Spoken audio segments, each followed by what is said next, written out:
America மற்றும் Colombia அரசுகள் இடையே சட்டவிரோதமாக குடியேறியவர்களை வெளியேற்றும் விவகாரத்தில் கடுமையான மோதல் போக்கு நிலவி வருகிறது. அமெரிக்காவின் புதிய அதிபராக டொனால்ட் ட்ரம்ப் பதவியேற்றுள்ளார். அவரது பதவியேற்பு உலக நாடுகளுக்கு அடுத்தடுத்து அதிர்ச்சியை தரும் வகையில் உள்ளது. இதற்கு முக்கிய காரணம் டொனால்ட் ட்ரம்ப் கொடுத்த வாக்குறுதிகள்தான்.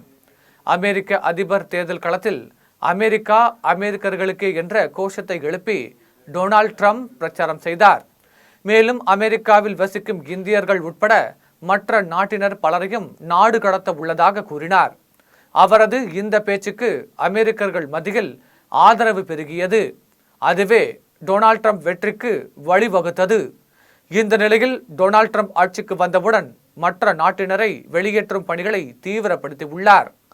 அதன்படி அமெரிக்காவில் சட்டவிரோதமாக குடியேறியவர்களை சொந்த நாடுகளுக்கு அனுப்ப தொடங்கியுள்ளார். கொலம்பியாவை சேர்ந்த பலரையும் அமெரிக்க விமானம் மூலம் சொந்த நாட்டிற்கு அனுப்பி வைத்தார். ஆனால் கொலம்பியா அரசு எதிர்ப்பு தெரிவித்தது. இதன் காரணமாக கொலம்பியா அரசு மீது அமெரிக்கா வரி விதிப்பை தீட்டியுள்ளது.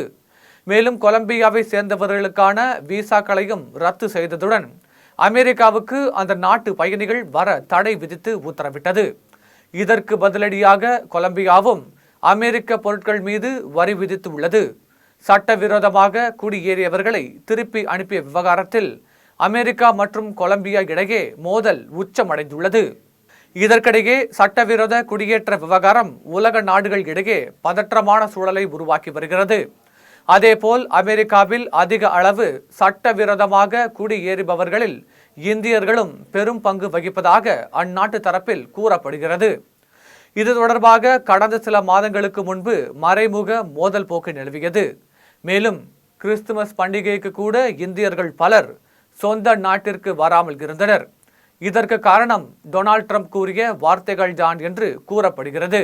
உடனுக்குடன் அப்டேட் தெரிந்து கொள்ள ஜெம் டிவி தமிழ் ஆப்பை இன்ஸ்டால் செய்யவும்.